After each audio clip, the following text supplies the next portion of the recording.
documento requerido em processo de urgência pelo Grupo Parlamentar da UNITA foi aprovado na Generalidade na 5ª reunião plenária da 2ª sessão legislativa da 5ª legislatura da Assembleia Nacional.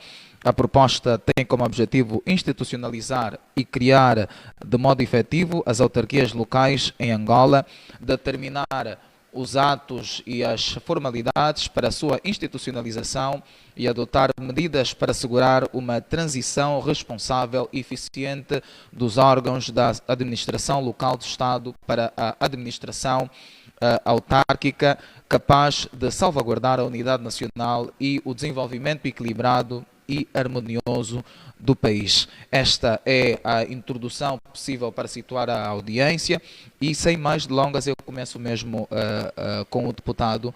Em que pé está o processo de institucionalização das autarquias locais no Parlamento?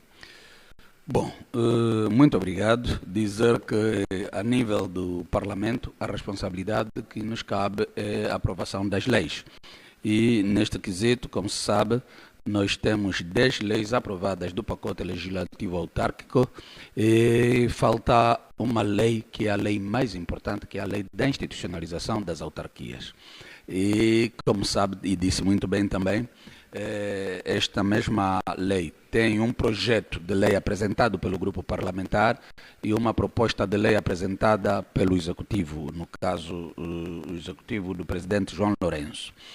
E, como deve imaginar, não pode sair da Assembleia duas leis com o mesmo objeto. Então, há aqui uma necessidade imperiosa de se fundir ao máximo aquilo que nos une e, sobretudo, encontrar caminhos para os pontos fraturantes para que a Assembleia aprove uma única lei da institucionalização das autarquias. Então, está-se nesse trabalho, como disse, de buscar consensos para ver se conseguimos encontrar os pontos convergentes, tanto da proposta como do projeto de lei, e na base disso depois voltar para a especialidade no debate mais aturado e depois a votação final global que vai acontecer em sede da plenária, que nesta altura terá lugar depois deste processo todo ultrapassado. Então, está a seguir os trâmites normais, o processo de debate em relação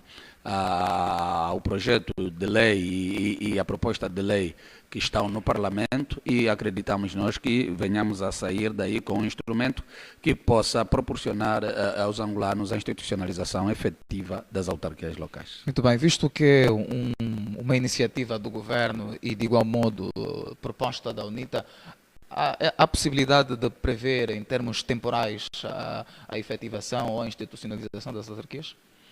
Bom, aqui eu vou olhar para essa perspectiva com o rigor que se impõe. Uma vez a Assembleia aprovada a lei da institucionalização das autarquias, caberá exatamente ao Presidente da República, direi, fixar os prazos para a realização das autarquias. Entretanto, é importante referir que, por regra, todo o processo que tem a ver com eleições em Angola, já digo eleições gerais como referência, passam ou vêm fixadas a nível do Orçamento Geral do Estado. Infelizmente, aqui digo infelizmente, para 2024 já não é possível, porque o Orçamento Geral do Estado de 2024 não previu orçamento para as eleições autárquicas. Mas se me perguntar naquilo que é a nossa perspectiva, obviamente que 2025 chega a ser o ano mais simpático para aquilo que são os calendários inerentes à dinâmica política em si até a realização das eleições em 2027. 2025 posiciona-se como o ano mais simpático para a realização das eleições autárquicas. Então, a responsabilidade a nível da Assembleia é fazer com que as eleições autárquicas ou o pacote legislativo autárquico seja concluído para que haja instrumentos jurídicos necessários para que se convoquem as eleições autárquicas. Muito bem. Qual é a importância que têm as autarquias? Olha, a importância das autarquias são transversais e aqui lamentamos o facto, por exemplo, de nós, Angola, sermos o único país da SADC sem autarquias, e isto mesmo já diz alguma coisa, porque repare, se todos os outros países têm autarquias, por que nós não temos até hoje autarquias? Se há receios da nossa parte. Do outro lado, ficou provado de que as autarquias trazem caminhos para desenvolver as circunscrições, as autarquias trazem caminho da aproximação da governação com os seus representantes, e isso faz com que tudo que se busca para o bem-estar das comunidades venha a se efetivar, porque há esta interligação entre o poder e os cidadãos em si. E, aliás, neste âmbito, né, a soberania pertencendo ao povo, o dono do poder é o povo. E o povo estará a olhar para quem está a servir como autarca, como deputados municipais, como seus representantes. Mas, sobretudo, vão trabalhando juntos para desempenhar ou desenvolverem ações que busquem o bem-estar das comunidades que estejam a beneficiar das autarquias. Então, está provado, não só pela África Austral, mas pelo mundo adentro, que as autarquias são sempre uma mais-valia. Porque, por acaso, essa aproximação dos cidadãos com os seus liderados, ou seja, os seus liderados e os seus dirigentes, no caso, são sempre trazem sempre aquele momento de que olha-se para projetos, identificam-se as causas, as defesas e aquilo que são os pontos de vista dos cidadãos. O que não acontece hoje, né? Quando falamos de aproximação, podemos aqui ter em conta aquilo que é a distância que existe na elaboração das políticas públicas hoje e a cidadania em si. Quem vai elaborar um projeto está na cidade alta, chama o Conselho de Ministros, pede os projetos que acha que devem ser e dali decidem-se.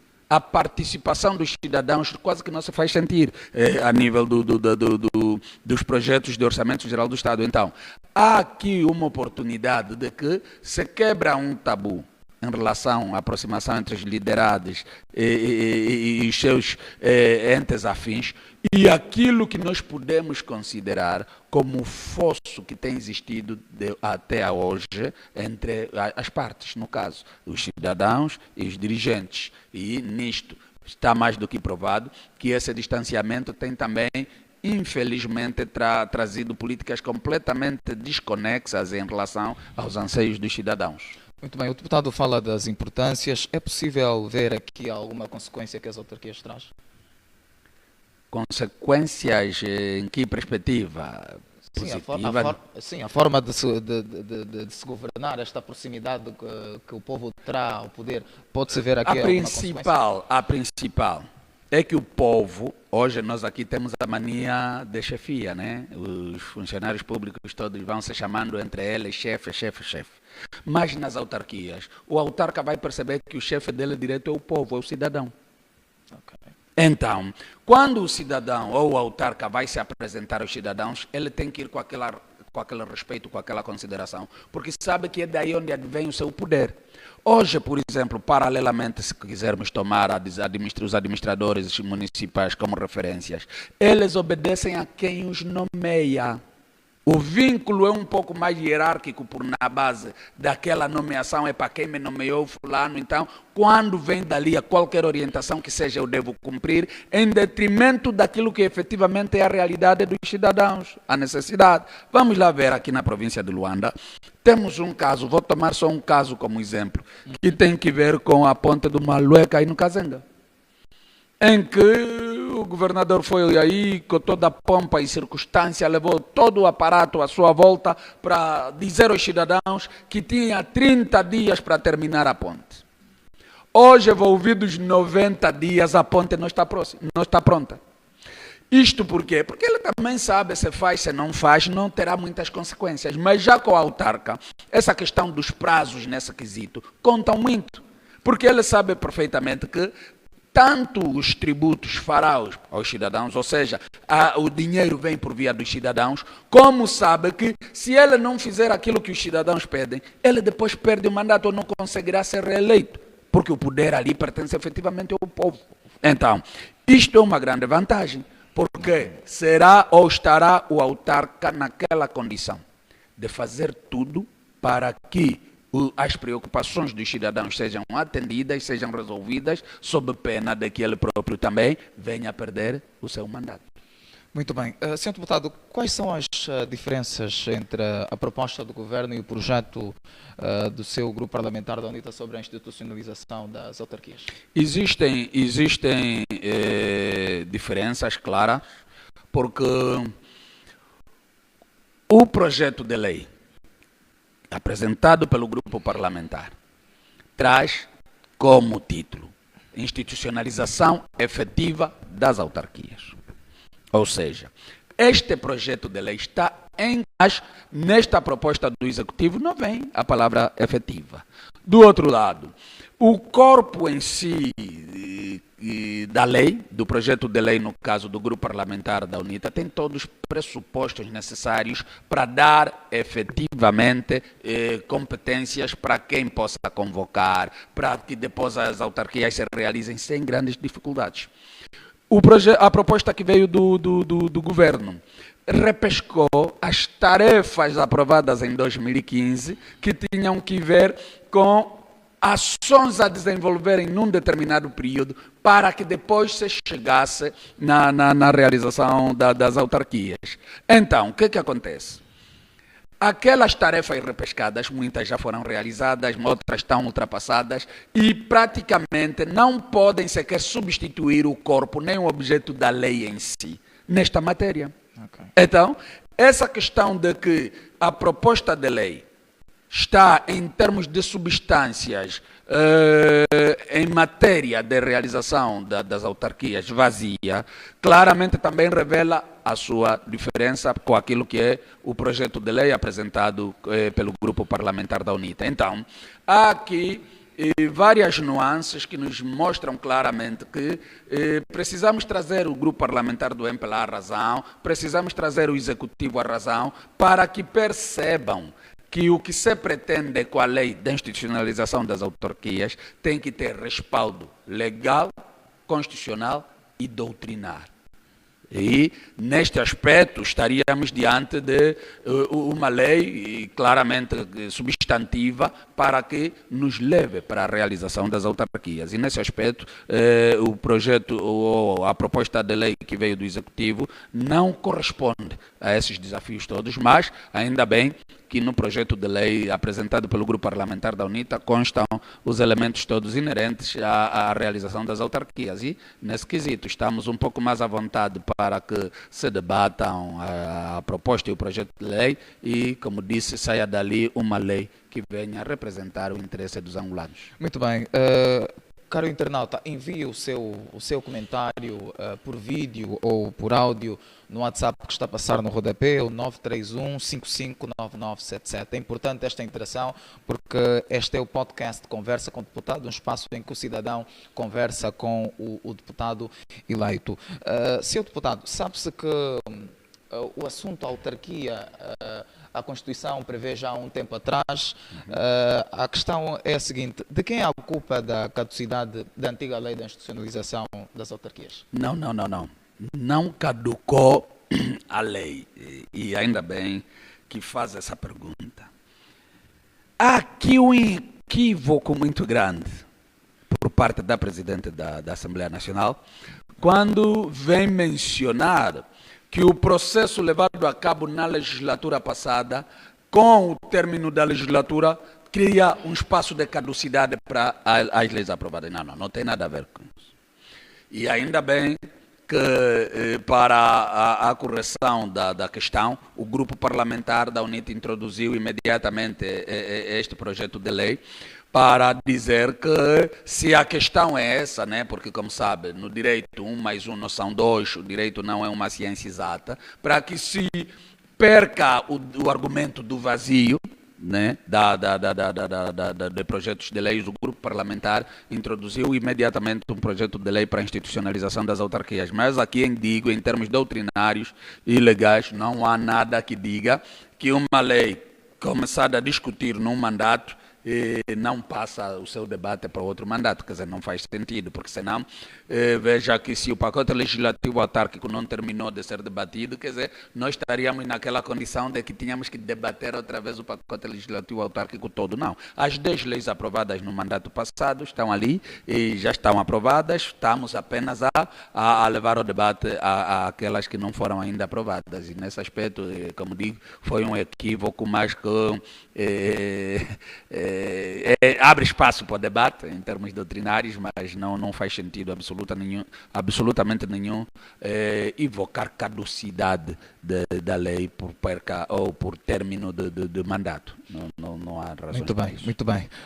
Que garantias existem para que as propostas agora em debate sejam aprovadas sem o mesmo risco que aconteceu na vez anterior? Olá, eu acho que em termos de horizontes temporais é imperioso, né? A necessidade do país se manifestar a favor das autarquias é grande e aqui se calhar trazer um pouco a transversal de que infelizmente o MPLA vai acostumando o país de que quando se está a debater uma questão depois vem com argumentos para distrair as pessoas, e aqui eu quero falar da questão da divisão político-administrativa do país que o MPLA, no caso o executivo, propõe. Nem sequer é assunto para o momento. O país precisa de autarquias, como se não bastasse, e aqui eu falo da manipulação, veja, introduz no final do mandato passado, e aqui só para reforçar a tese que levantei, o debate sobre a divisão política administrativa começou no final do mandato passado. O mandato terminou, retomou-se o mesmo debate neste mandato. Então não caduca, primeiro. Em segundo lugar, depois disto vem debate, não vem debate, a reação da sociedade diante da proposta da divisão política administrativa, que quase que em uníssono apelava para a realização das autarquias, colocou o governo numa condição em que teve que retomar a questão do debate sobre autarquias. Agora que o debate sobre as autarquias é retomado, surge outra vez o governo para dizer, ok, divisão administrativa, não divisão, então vamos dividir Luanda em duas províncias. Então, tudo isto, em meu entender, são as tais políticas de distração das pessoas que o governo vem introduzindo para que depois o tempo passe e depois arrasta-se e não se faz absolutamente nada. Que o governo não tem, ou o executivo não tem interesse nenhum para a realização das autarquias, isso está claro. Não tem. Entretanto, mesmo não tendo, todos que estão ali a se fazer passar por governantes têm que perceber que, hipoteticamente, governam para os cidadãos. Então, há que respeitar a opinião pública, há que respeitar a opinião dos cidadãos. E a UNITA, como também tem se posicionado permanentemente em audições, auscultações da população, sabe que neste preciso momento a população quer autarquias. Então, há essa vertente imperiosa entre a vontade dos cidadãos e um pouco a fuga do executivo em matéria de autarquias, mas que tem o grupo parlamentar da UNITA que vem em representação do povo defender aquilo que é o interesse da maioria, que é o interesse da população. Então estamos diante de um grande desafio, mas sobretudo responsabilidade para chamar à razão os outros que ainda estão a optar pela distração das pessoas, estão a optar para outras questões que não têm nada a ver com aquilo que é o necessário para este momento. Muito bem, estamos aqui a receber muitos comentários na página UNITA Parlamento e também na Juventude Avante. Eu vou aqui fazer a leitura de alguns comentários que vão indo surgindo. O David Dinâmico, David escreveu: o regime é terrível, quando se agenda uma conversa com o deputado do povo, descomandam a internet, não é à toa em que querem transformar também em lei. Deputado, quer comentar sobre as Forças Armadas, ou seja, os 3 ramos das Forças Armadas, e a sensibilidade de lidar com esta franja da sociedade não deve ser levada de ânimo leve.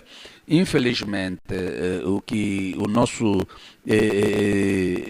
internauta levanta é uma verdade. Tem-se registrado esses atrasos e, por regra, quase são sempre os últimos a serem pagos. Mas, em rigor, era importante ter-se em conta que eles é que são garantes da defesa da soberania do país. Eles têm armas nas suas mãos, armamento de várias ordens, têm que estar em prontidão permanente para qualquer ameaça que seja interna ou externa que afete a soberania do país. Estão ali como exatamente aqueles que perderam, se calhar, os privilégios de terem uma vida normal para estarem ali ao serviço da coletividade na busca da defesa das fronteiras do território e não só. Então, há aqui essa reclamação legítima que requer dos órgãos afins a máxima atenção, porque, como deve imaginar, é desconfortável, né? Se a pessoa estar engajado numa dinâmica durante um mês, mas para receber aquilo que é o seu benefício desta dinâmica, ainda tem que esperar a ABCD daquilo que são constrangimentos que depois não há justificação, não há esclarecimento, não há desculpas absolutamente nenhumas para que as pessoas estejam um pouco, vá lá, esclarecidos em relação a estes constrangimentos. Mas, como digo, é importante ter-se a sensibilidade deste Ministério, porque por acaso é dos ministérios com maior relevância em qualquer parte do mundo. Não estamos só a falar de Angola. Ministério da Defesa é Ministério da Defesa. Então, qualquer parte do mundo precisa se olhar com olhos de ver este ministério, porque por acaso ele alberga no seu interior várias sensibilidades que muitas vezes nos garantem aquilo que nós precisamos para, se calhar, termos um sono mais tranquilo nas nossas casas. Muito bem. Pelo WhatsApp as reações vão chegando. Temos a pergunta do internauta Miguel Zuliuca, que escreve: boa noite. A pergunta vai acerca da divisão da província de Luanda. Com a sua divisão, irá afetar as autarquias locais? Perguntou Miguel Zuliuca. Bom, nós aqui temos que separar as águas, ou seja, a intenção da divisão política administrativa de qualquer província é a intenção da divisão política administrativa. Para a UNITA, na base daquilo que a Constituição recomenda, as autarquias, se divide o país de 164 para 325 municípios, as autarquias têm que ser nos 325 municípios. Se mantém um figurino como está, então tem que ser nos 164 municípios. Não há aqui nenhum interesse da nossa parte em que haja interferência na divisão política administrativa à realização das autarquias. Não há. Então, a divisão política administrativa é um assunto, as autarquias locais são outro assunto. Muito bem. O Adolfo João, ainda no WhatsApp, questiona se o MPLA, nas próximas eleições, fazer o que fez nas eleições passadas, sabendo que a UNITA tinha ganho, será que haverá de novo a palavra do Presidente serenidade ou haver uma ordem da parte da UNITA para uma manifestação geral? É assim, por acaso entende-se a preocupação dos cidadãos em relação a esta matéria, e essa pergunta quase que surge sempre. O certo é que os círculos eleitorais são diferentes, os contextos são diferentes, e temos estado a dizer, o país já não suporta a governação do MPLA, e eu também entendo que ultimamente o próprio MPLA vai percebendo isto, e é só ver para aquilo que são, vá lá, são as políticas que o MPLA às vezes apresenta em relação a questões públicas. Dá para notar que é um partido que está cansado, já não tem novidades nenhumas, já não tem nada a crescer para o país. Então, esta é uma necessidade. O que tem que acontecer é, a UNITA e o povo têm que andar juntos, não em 2027, a partir mesmo de agora. Por quê? Há o papel que deve ser desempenhado pela UNITA, há o papel que deve ser desempenhado pela sociedade civil. E muitas vezes é aqui onde se calhar nós não conseguimos encontrar bem a fronteira. Mas o próprio cidadão também que coloca a preocupação tem um grande papel a desempenhar neste quesito. Então, é importante que haja essa aliança, a UNITA e a população em geral, a partir de agora, para que na defesa dos nossos votos, na defesa do resultado real das eleições, estejamos todos juntos e digamos assim, ok, aqui o resultado é este. E caso haja necessidade de se fazer a defesa por via de outras formas, também digamos todos juntos, ok, aqui o caminho é este e vamos para frente. E eu acho que isso sim ajudará a atingirmos os objetivos preconizados e, sobretudo, né, aquilo que tem sido da reclamação, temos estado a receber das reclamações dos cidadãos, consigamos encontrar uma plataforma comum para se ultrapassar essa questão que não ficou nada bem nas últimas eleições. Muito bem, temos aqui uma outra pergunta que o internauta não deixou o seu nome, mas é no WhatsApp, então está no anonimato. Ele questiona: como avalia a proposta de destituição do presidente angolano que a UNITA quer levar ao Parlamento angolano? Bom, a UNITA já levou o processo de destituição. Agora, como é que eu avalio? É que todo angolano são, consciente e de bem, saberá que o presidente João Lourenço não está em condições de se manter no poder. Isto é um facto. Agora, olhando para aquilo que é o papel que a UNITA desempenha, e até aqui, se quiser abrir parênteses sobre isso, uma destituição do Presidente da República requer 1/3 das assinaturas de deputados. A iniciativa tem que vir de 1/3 das assinaturas de deputados em efetividade de funções ou de mandato. E, obviamente, a UNITA tem esse 1/3. Claramente que a UNITA remeteu o processo anterior, teve o desfecho que teve, a UNITA continua a lutar, mas se a UNITA quiser remeter mais um processo para a destituição do presidente João Lourenço, agora mesmo, consegue remeter pelo menos a iniciativa, porque a UNITA tem esse número de deputados para despoletar qualquer iniciativa em relação à questão da destituição. E aqui é importante dizer, e até ouvimos ontem na conferência de imprensa do presidente do grupo parlamentar, até mesmo deputados do MPLA hoje vêm dar razão àquilo que foi a iniciativa do grupo parlamentar da UNITA em relação ao processo de destituição do presidente João Lourenço. Porque, infelizmente, o presidente João Lourenço não está a representar os anseios do povo angolano, não está. E aquilo que tem sido a sua atuação compromete sobremaneira a esperança do povo angolano. Então, um presidente assim, à luz da Constituição, claramente é que nos dá motivos para partirmos para a sua destituição. Então, o deputado acredita que este anúncio do surgimento ou da realização do Congresso em dezembro no MPLA tem a ver com esta manifestação que, de uma forma ou de outra, os deputados do MPLA estão a demonstrar sobre este processo? Não, é assim, cada Congresso extraordinário é sinal de alguma coisa não estar a correr como se pretendia. Cada Congresso extraordinário. E é por isso mesmo que é um Congresso extraordinário. Por que que eles convocaram um Congresso extraordinário? Fica-nos fácil perceber que o MPLA está completamente desalinhado. As fissuras internas do MPLA estão muito evidentes. E, obviamente, se calhar o presidente João Lourenço entendeu que deve partir para um Congresso extraordinário para, se calhar, também tentar reforçar um pouco o seu poder. Se calhar também pode ser por isso. Então, o MPLA está naquele momento de instabilidade, se calhar sem precedentes. O MPLA nunca esteve tão instável como partido político como está hoje. As diferenças são muito grandes. O presidente João Lourenço não conseguiu unir o partido, não conseguiu tornar o partido coeso. E isso se manifesta em cada meio de pessoas ligadas ao MPLA. E hoje, por hoje, já se fala um pouco mais à vontade sobre essa matéria. Então, o certo é que um Congresso extraordinário dá sinais de alguma questão extra. E é por isso que é convocado, é chamado o Congresso Extraordinário para dar resposta a esta situação. Então, há aqui sim um sinal claro de que as luzes, se for um semáforo, estão no amarelo.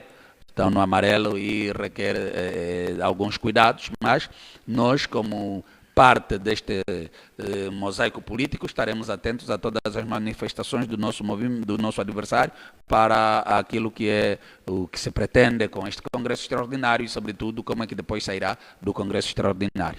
Muito bem, temos aqui uma outra questão. Na verdade, são muitos comentários que surgem no Facebook, mas conseguimos aqui ver uma pergunta, é propriamente uma pergunta. O advogado Zacarias Mensageiro escreveu: líder, na qualidade de ser deputado do povo e defensor dela, aqui vem a minha pergunta. O pacote magno da autarquia, escreveu assim, que resta para se aprovar é fundamental. Caso o Executivo e a sua culpa da bancada adversária não concordarem, qual será a vossa visão? O MPLA quer que as autarquias devem ser gradual, penalizando melhor outros municípios. Será que estes é favor o Partido UNITA? Por isso têm esse medo? Doutor, os meus parabéns pelo vosso trabalho, que Deus abençoe sempre. Escreveu com alguns erros, mas... Olá, eu agradeço. Aqui é importante esclarecer ao meu amigo que já não se pode falar do gradualismo na realização das autarquias, porque era um elemento fraturante, mas a revisão pontual da Constituição da República de Angola retirou a questão do gradualismo em matéria de autarquias. Partindo desse pressuposto, quase que torna-se desnecessário falar-se sobre gradualismo, porque à luz da Constituição vigente em Angola, não fala sobre gradualismo na realização das autarquias. Então, para nós, autarquias é já em todos os municípios e em simultâneo. Muito bem. Que consequência traz esta proposta de divisão político-administrativa de Luanda para os cidadãos? Olha, eu não chamaria bem consequência, eu só sei que isso é distração. Sim, eu pergunto porquê. É distração, porque repare, neste preciso momento, com o pacote legislativo autárquico por cima da mesa em debate, o Executivo ainda vai ter mais coragem de levar para a Assembleia, porque tem que passar pela Assembleia, vai mais ter coragem de levar para a Assembleia um debate sobre dividir Luanda em duas. Mas não Já temos exemplos. Não é a primeira vez que se dividiria Luanda. A província do Bengo é parte que saiu da província de Luanda e do Kwanza Norte. Como é que nós estamos em relação a esta província que nasceu das derivações da província de Luanda e do Kwanza Norte? As províncias da Lunda Norte e da Lunda Sul também são fruto de uma divisão.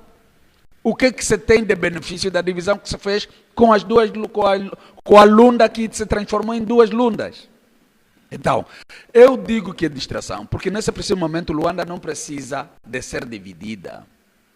Luanda precisa de se olhar para as suas questões infraestruturais de forma estruturante e que, sobretudo, venha a cautelar aquilo que é necessário para que Luanda se instale. Porque nesse preciso momento, Luanda está em convalescência, não está instalada como devia ser. Então, a preocupação deve ser um pouco mais no investimento sobre Luanda e não em políticas dilatórias de divisões, não divisões, porque não é isso que Luanda precisa. Não é mesmo. Então, eu acho que devemos estar um pouco mais vigilantes em relação a essa questão e, como digo, a UNITA tem estado já a se prontificar para qualquer situação que exija a defesa do interesse público, nem que for para recorrer às ruas, a UNITA vai colocar o povo nas ruas para defender aquilo que é o interesse público. Muito bem, recebemos aqui mais uma questão na página Juventude Avante do internauta Vado Silva. Ele questiona, em palavras tenras, a minha avó que está a assistir o podcast comigo quer saber quais são as vantagens das autarquias e como é que o cidadão comum, o último cidadão do município recôndito, vai se beneficiar com as autarquias. Sei que o deputado já falou já falamos, no início, exato. Mas é a questão colocada pelo internauta. Sim, já falamos sobre o assunto no início, mas deixa lá ver, ele quer linguagem terra-terra. Para a avó que está a acompanhar. Essa é a questão, tá? É para a avó, então não seria bem para ela, é para a avó. Muito bem. Mas já agora um beijinho para a avó que está a nos acompanhar, é sempre bom termos a percepção dos que nos estão a acompanhar nesse preciso momento, mas dizer à nossa avó que as autarquias têm tudo de vantagem. Mas uma das vantagens é fazer com que a avó que nos está a assistir agora, a avó do nosso internauta, consiga ter a oportunidade de interpelar o autarca e dizer que no meu bairro falta luz, no meu bairro falta água, no meu bairro não há saneamento básico, no meu bairro os hospitais não têm medicamento, no meu bairro não tem escolas suficientes, as crianças estão sem estudar. No meu bairro há problemas porque por acaso há muita delinquência, os bandidos estão a nos incomodar. Há várias vantagens que advêm das autarquias. Mas, claramente, com essa questão da aproximação, há esta abertura. E, com esta abertura, obviamente, se os cidadãos dizerem assim, no nosso bairro queremos que se acresça 2 hospitais e 3 escolas. O autarca tem que trabalhar para que na sua comunidade se construam mais 2 hospitais e 3 escolas. Então, há esta maneira de que a decisão virá também do cidadão. A participação do cidadão nas autarquias é muito direta. E por ser muito direta, claramente que abre esse espaço de melhoria das condições dos cidadãos e, sobretudo, o sentir por parte dos cidadãos dessas melhorias, os efeitos das melhorias nas suas vidas. Muito bem, temos mais uma questão aqui no WhatsApp, anónimo. Pergunta ao deputado como o cidadão pode candidatar-se a autarca ou deputado municipal. Olha, as candidaturas das autarquias não são feitas exclusivamente por via dos partidos políticos, como é, por exemplo, nas eleições gerais. As candidaturas para as autarquias, naquilo que a Constituição da República prevê, podem cidadãos organizados também apresentarem candidaturas. Como, inclusive, pode haver alianças entre os partidos políticos com os cidadãos. Se o partido político entender que há um cidadão com maior influência, com melhor visão e, sobretudo, aceitação no município, e apostar nele, ele também avança como um candidato e torna-se presidente da autarquia. Já para os deputados municipais, o processo é o mesmo. Ou por via dos partidos políticos, ou por via exatamente da cidadania. Já ali temos vantagens se comparados com aquilo que são as eleições gerais. Muito bem, olhando para aquilo que são os papéis ou o contributo que os órgãos de comunicação social deviam dar, qual acha que devem ser o papel dos órgãos de comunicação social face à sensibilização, visto que é uma iniciativa que o Governo e a UNITA levam ao Parlamento? O povo, o cidadão, deve saber um pouco mais de como deve aderir ou os benefícios, enfim. Como é que acha que deve agir os órgãos de comunicação social? Com isenção, profissionalismo e, sobretudo, prossecução do interesse público. É hora, por acaso, de olharmos um pouco mais nos órgãos de comunicação social públicos a se falar sobre autarquias. Porque, na verdade, há aqui um déficit de conhecimento da matéria autárquica na cidadania. É importante comunicar aos cidadãos o que é isso das autarquias, para que servem e por que da necessidade das autarquias. Temos que olhar para as autarquias ou para o processo de atuação da comunicação social como um ente que desempenha, por acaso, os contrapesos no exercício pleno do poder político, mas que venha estar ao serviço dos cidadãos. E como é que será? A via do governo, mas a partir do Banco Mundial. Okay. Então, é um dinheiro que mesmo nas autarquias pode o Banco Mundial entender que pode continuar a dar esses fundos e, por via das autarquias também, ir atendendo às necessidades dos cidadãos. Já o PIME, como todos sabemos, o PIME nasceu do Fundo Soberano de Angola. E é ali onde começa a conversa sobre o PIME. O PIME, segundo informações oficiais, foram retirados 2 mil milhões de dólares do Fundo Soberano para se introduzir no PIME. E aí sim, o PIME está a desempenhar o seu papel? Talvez sim, talvez não. Por que é que diz isso? Por quê? Porque retirou uma reserva que se estava a fazer e até para as futuras gerações, porque é importante dizer isso. Quando se fala de Fundo Soberano, não é dinheiro para se gastar hoje. O PIME está a gastar o Fundo Soberano hoje. Não sei se é desconhecimento por parte do presidente João Lourenço, se é desconhecimento por parte dos seus auxiliares, mas pelo menos se eles pegarem naquilo que foi o espírito da criação do Fundo Soberano, entenderão que o Fundo Soberano foi criado para haver alguma reserva estratégica para as futuras, beneficiar as futuras gerações. Num determinado momento em que nós tivemos um superávit em termos de venda de petróleo. Mas, hoje, o PIME também serve para a corrupção. O PIME também serve para enriquecimento ilícito. O PIME também tem sido vítima de desvios de fundo. E não sou eu que digo, é olharem para a matéria que a PGR publica e tudo, de pessoas acusadas de peculato, etc, etc. Você vai ver que a incidência principal é nas obras do PIME. Então, infelizmente, o PIME tem estado a servir, não também ao objetivo pelo qual foi instituído.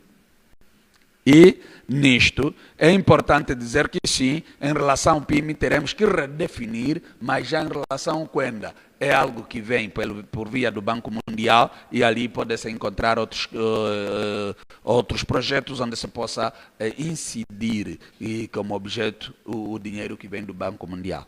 Muito bem.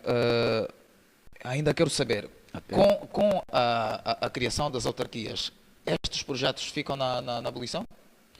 deixam de existir. É assim, isto acontece na governação atual. O que é que a governação atual nos dá? E eu nunca entendi isso.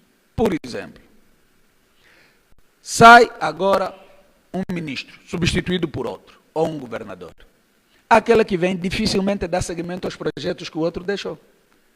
Ele vai completamente parar aquilo tudo e começar os projetos que são da sua iniciativa. Em relação a uma possibilidade de alternância por via de eleições gerais, por via de autarquias e tudo, não há necessidade disso.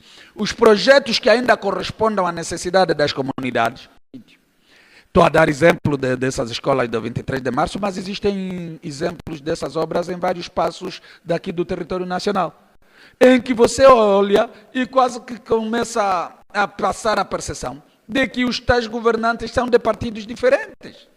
E até mesmo que fossem de partidos diferentes, não haveria necessidade de estar a parar projetos já iniciados, só porque houve troca de titulares do cargo, da pasta no caso. Então, é importante deixar a sociedade tranquila, que na visão da UNITA não haverá essa descontinuidade de projetos, porque na verdade os valores, os orçamentos são os valores do país e obviamente quando é para servir os cidadãos devem sim ter o respaldo de quem está a governar para que o benefício se transforme imediato e venha a servir o bem-estar dos cidadãos. Muito bem, vamos aqui fazer uma curta pausa. Eu vou lendo alguns comentários da nossa audiência também para o deputado poder beber um pouco d'água. Nelito Equiqui escreveu Viva, Força. O Marcos Gonçalves Timara escreveu A Partir do Mochico. O Manuel Massacila Muzombo Sadio escreveu Tio dos Tios, Defensora do Povo. O advogado Zacarias Mensageiro escreveu Graças a Deus, o Mano está a responder melhor. A Maria Moisés escreveu Tio dos Tios. Enfim, são muitos comentários. O Manchadi Chadi escreveu Líder, estou a acompanhar a partir do Musendai, Kwanza Sul. A rede está péssima, não entendo o que falas. O internauta Lucas Bravo escreveu acompanhando a partir do Soio. O Alberto Miguel Moisés escreveu o Ambo e a Banda. Francisco Michael escreveu Ligado. Rocha Pinto e a Banda. O Bernardo Muzinga Tavinho escreveu Estou acompanhado a partir do IGE. Alberto Miguel Moisés escreveu Estou ligado. O jurista Aveiro escreveu acompanhado a partir de Cacoaco.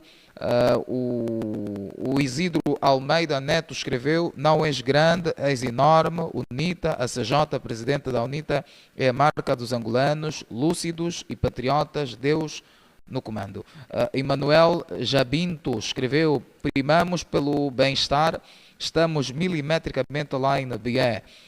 O Benção Matos dos Anjos escreveu iniciativas interessantes, viva Angola e os angolanos. Portanto, são muitos comentários. Nós estamos na página UNITA Parlamento e na página Juventude Avante. O internauta pode também participar enviando o seu comentário por áudio ou vídeo no terminal telefónico 931 559977. Eu repito, 931 559977. Um áudio em não menos de 30 minutos é suficiente para nós podermos aqui fazer questão de passar ao deputado, nosso convidado, ao Conversa com o Deputado, e ele está aqui disponível para poder responder. Temos um outro comentário. Pergunta ao deputado para falar um pouco da luta dentro das instituições. Quando os deputados se manifestam dentro da Assembleia Nacional, têm sido sancionados? Não. Não são sancionados porque também, por acaso, faz parte do exercício pleno dos deputados.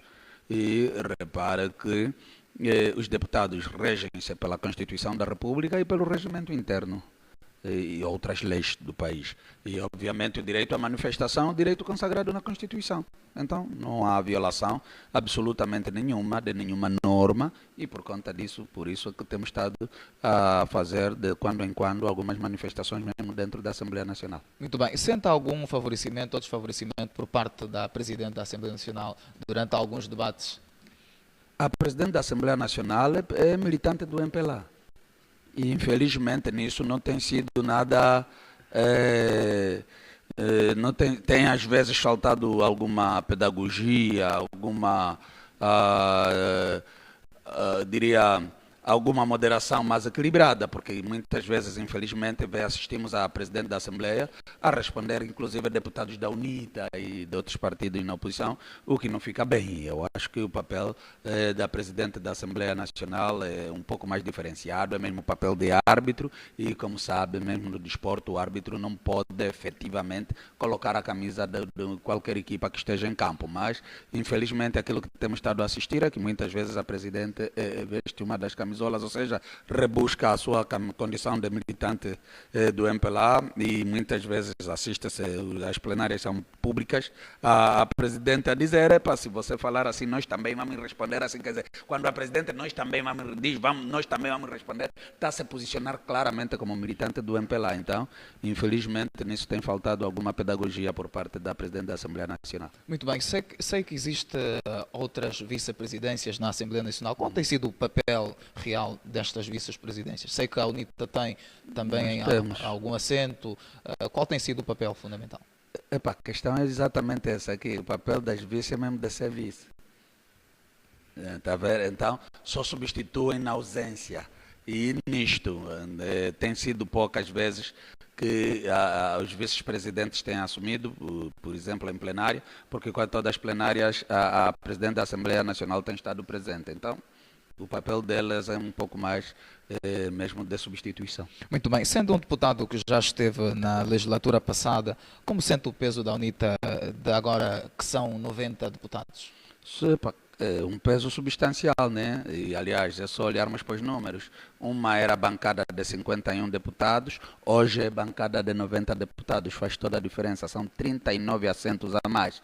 E, aliás, até aqui eu poderia te dizer de forma contrária. Se calhar a pergunta é como é que a bancada do MPLA se sente perdendo mais de 30 deputados, porque aí já sim... Agora, como é que a bancada exatamente, do MPLA, aí sim era um MPLA acostumado que podia tudo e mais alguma coisa na Assembleia, mas hoje está limitado, porque a UNITA tem um terço bloqueante e por esse terço bloqueante a UNITA tem uma palavra a dizer para todas as decisões em relação às leis a aprovar no Parlamento. Então, é um crescimento quantitativo e qualitativo, diga-se de passagem. Como sabes, a única província onde a UNITA não elegeu nenhum deputado só foi o Cunene. As 17 províncias a UNITA elegeu deputados.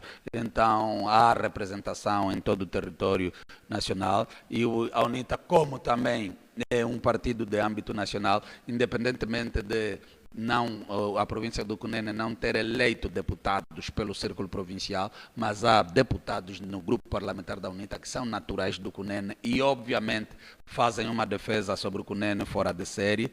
Estamos aqui a falar do deputado Lázaro Cacunha, do deputado João Vaikene. Então, há aqui uma dimensão quantitativa, mas também qualitativa no crescimento da bancada, e isso faz toda a diferença. Faz toda a diferença no exercício da própria bancada. Muito bem. Sr. Deputado, quero comentar sobre a polémica disputa de comissários da CNE e a dissolução da bancada mista PRS e FNLA?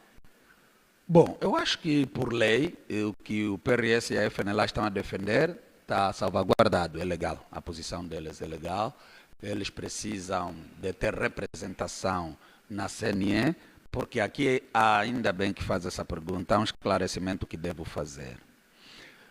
Uma coisa é a representação no parlamento, grupos parlamentares, etc, etc. Outra coisa, boa ou não, mas que está na lei e salvaguarda as minorias, no que diz respeito à composição da CNE. E é ali onde digo que o PRS e a FNLA ganham razão. É que, se fosse olhando para a proporcionalidade, só a UNITA e o MPLA é que teria comissários eleitorais. Mas a lei eleitoral salvaguarda o interesse das minorias e que também lhes proporciona o espaço da sua representatividade no órgão Comissão Nacional Eleitoral. É daí que, se reparares, o PRS tem 2 deputados, a FNLA tem 2 deputados, o PH tem 2 deputados. Entre eles, só assim de forma independente, ninguém constitui um grupo parlamentar. Okay. Mas quando se trata já da matéria da comissão eleitoral, todos têm direito a ter pelo menos um comissário representado na CNE, a nível de todo o espaço territorial. Então, o MPLA é que não pode, absolutamente não pode, o MPLA perder o número de assentos que perdeu e achar que não pode perder comissários. E é ali onde a coisa tem estado a complicar. O MPLA acha que ele tem que manter o número de deputados. Só que o MPLA perdeu assentos parlamentares. A UNITA ganhou. Claramente que a UNITA tem que ganhar assentos na CNE. E o MPLA tem que perder. E por conta da lei e a salvaguarda das minorias, também o MPLA perde para essas representações do PRS e a FNLA. E ali onde o MPLA, olhando para a perspectiva em que o PRS e a FNLA se juntaram, estava a dizer, ok, juntaram-se como grupo parlamentar, então o comissário vai como grupo parlamentar. Mas, na verdade, no âmbito da lei eleitoral, o comissário vai na representação parlamentar, não só como grupo parlamentar. É por isso que, mesmo o PH, não estando em nenhum grupo parlamentar, tem também direito a um comissário. Muito bem, estamos já quase à reta final, são 19 e mais 27 minutos, menos 3 para e meia. Senhor deputado, a UNITA está preparada para as autarquias se forem convocadas já para o próximo ano? Sim, mesmo que for para este ano. Aliás, a UNITA tem estado a defender a realização das autarquias há muito tempo e até antes do mandato do presidente Adalberto, nós já fomos tendo vários ciclos de formações na altura do mandato do presidente Samakuva em relação à nossa preparação para o embate das eleições autárquicas. Então, o processo das eleições autárquicas para a UNITA não é novidade. Nós estamos prontos e, aliás, é por isso que estamos a defender que se realize. Senão a gente defende que se realize e chegamos aí nem sequer temos candidatos, quer dizer, seria um contrassenso. Muito bem. O deputado anda por Angola. Como é que tem sido a interação com o seu povo? Olha, eu aqui não tenho nenhuma lamentação, só tenho que agradecer, porque não é só interação como tal, mas é mesmo manifestação de carinho que eu recebo em quase todas as partes onde nós passamos e aquilo deixa-nos, sobretudo, reconfortantes, porque por acaso há um reconhecimento muito grande do trabalho que nós temos estado a fazer. Hoje por hoje é quase que impossível eu tentar sair e não ser reconhecido, em qualquer província que seja, em qualquer canto, e cidadãos de vários estratos sociais. Então, isso particularmente deixa-me satisfeito, reconfortável e, sobretudo, dá aquela sensação de que temos estado a representar bem o nosso povo. Muito bem. Bom, nós estamos já na reta final. Nós queremos agradecer muito o carinho da audiência. Nós temos compromisso marcado amanhã, no sábado, mas antes mesmo de encerrar, tenho mais uma última questão. Por que é que quando se fala de deputado em Angola parece estarmos a falar só dos da UNITA? Epá, porque, olha, essa pergunta é boa, mas lamentavelmente vou ter que responder. Porque há deputados e deputados. Como é que esclarece? Há deputados e Epá, deputados? há deputados que estão aí para defender o povo, há outros deputados que só estão para defender a camisola. E esses o povo não lhes reconhece como tal. E, aliás, eles têm noção disso.